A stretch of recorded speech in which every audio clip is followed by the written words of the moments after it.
Hey guys what's up. कैसे हैं आप लोग? आई होप आप सभी लोग बहुत अच्छा कर रहे हैं अपनी लाइफ में। और जो लास्ट वीडियो था उसमें हमने कवर कर लिया था क्या? Test for functional group in organic compounds का हमने शुरू कर दिया था, टेस्ट फॉर एमीन्स। उसका पार्ट 1 हमने ऑलरेडी कवर कर लिया है। तो जिसने भी वो वीडियो नहीं देखा है, मैं डिस्क्रिप्शन बॉक्स में लिंक दे दूंगा, प्लीज जाके उसको चेक करो। जो लास्ट क्लास में हमने पढ़ा था या जो लास्ट वीडियो में हमने पढ़ा था, वो हमने पढ़ा था कार्बाइल एमाइन टेस्ट, और उसी को हम बोलते हैं आइसोसाइनाइड टेस्ट। आज जो है वो टेस्ट फॉर एमीन्स का हमारा है पार्ट 2, और इसमें हम देखेंगे हिंसबर्ग टेस्ट। ठीक है, तो ये जो वीडियो है ये जेई मेंस इंपॉर्टेंट है, नीट के लिए इंपॉर्टेंट है, 12th बोर्ड्स के लिए इंपॉर्टेंट है ही है, क्योंकि हिंसबर्ग टेस्ट तुम्हारा बुक में प्रेजेंट है। Welcome to the official YouTube channel of Chemiway. मेरा नाम है सौरभ श्रीवास्तव। हम आज का वीडियो शुरू करते हैं बिना किसी देरी के। तो पहली हेडिंग जो आज की है, या एक ही टेस्ट पढ़ना है तो एक ही हेडिंग होगी, वो है हिंसबर्ग टेस्ट। Hinsberg test.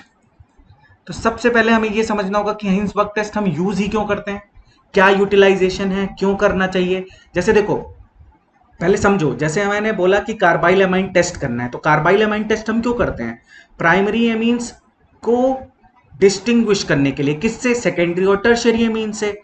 क्या सारे टाइप के प्राइमरी एमीन्स देंगे वो कार्बाइल एमाइन टेस्ट? बिल्कुल देंगे। एलिफेटिक भी देगा और एरोमेटिक भी देगा। उसी तरह हिंसबर्ग टेस्ट का भी कुछ ऑब्जेक्टिव होगा। तो हिंसबर्ग टेस्ट का जो ऑब्जेक्टिव होता है, तो मैं पॉइंट वाइज लिख रहा हूं कि हिंसबर्ग टेस्ट या this test is use to एक मिनट, थोड़ा सा गंदा लिख दिया है मैंने, यहाँ पे सही कर लेते हैं उसे। Is use to distinguish distinguish distinguish primary, secondary and tertiary amines.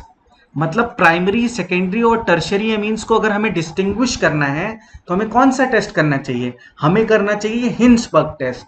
तो हिंसबर्ग टेस्ट करने के लिए जो रीएजेंट यूज करते हैं उसको हम बोलते हैं हिंसबर्ग रीएजेंट। तो हिंसबर्ग रीएजेंट, तो हिंसबर्ग रीएजेंट क्या होता है, बहुत ध्यान से सुनना।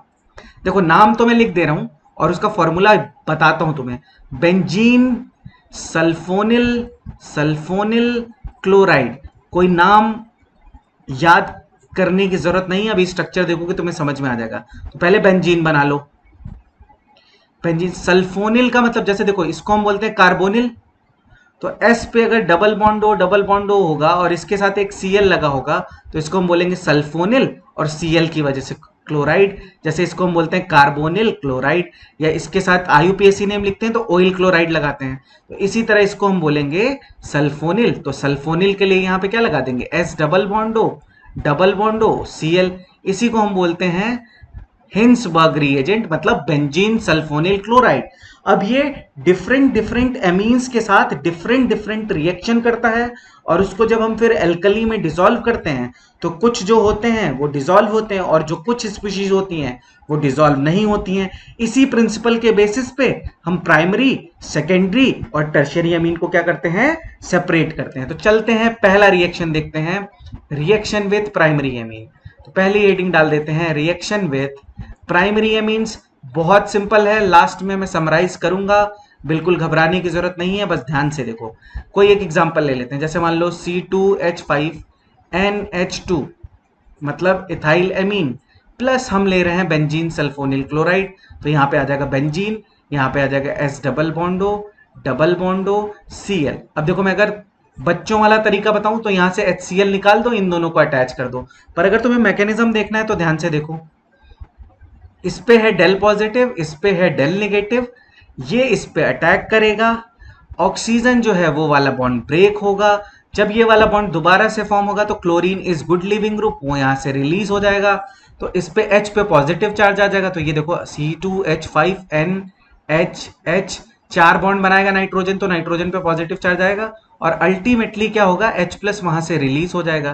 तो देखो, ये बनेगा, या ऐसे भी सोच सकते हो, यहाँ Cl माइनस है वो H प्लस पे अटैक कर देगा, ये वाला बॉन्ड यहाँ से ब्रेक हो जाएगा, तो ये बन जाएगा।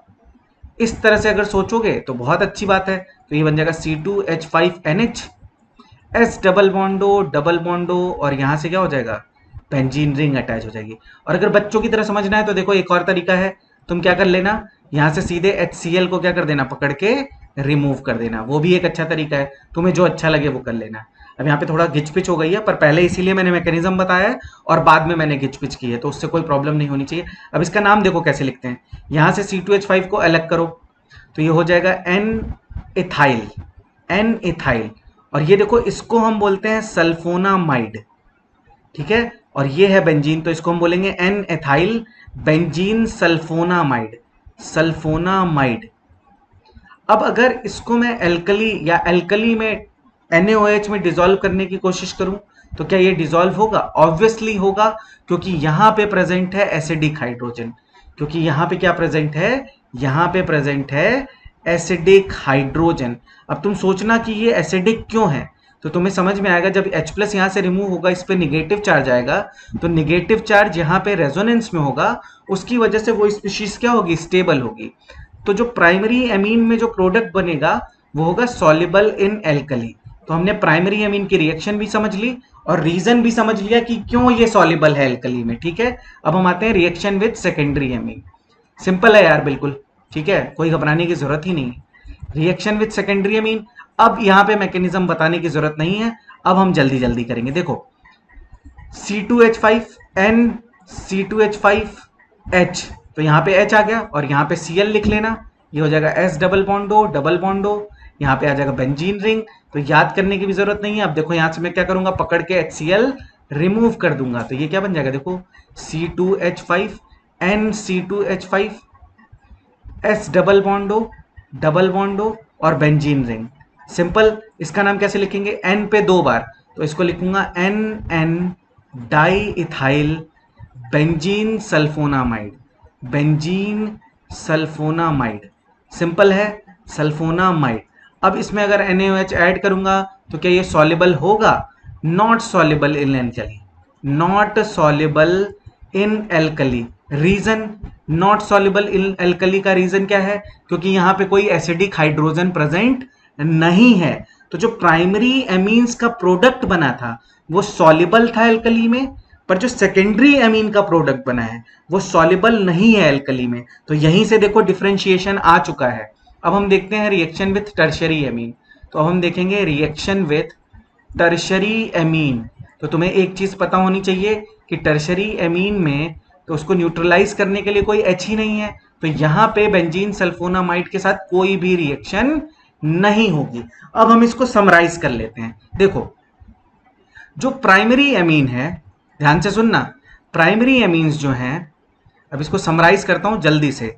जब वो बेंजीन सल्फोनामाइड के साथ रिएक्ट करेंगे तो ध्यान से देखो, S डबल बॉन्डो Cl होगा, Cl हटेगा और यहां से वो ग्रुप लगेगा, इसको मैं बोल सकता हूं यहां पे बनेगा N alkyl benzene sulphonamide, benzene sulphonamide, sulphonamide. और जब इसमें मैं NaOH ऐड करूंगा तो ये क्या हो जाएगा, सॉल्युबल होगा। इजी है, मतलब एल्कली ऐड करने पे क्या हो जाएगा, सॉल्युबल हो जाएगा। क्यों? क्योंकि यहाँ पे एसिडिक हाइड्रोजन प्रेजेंट है।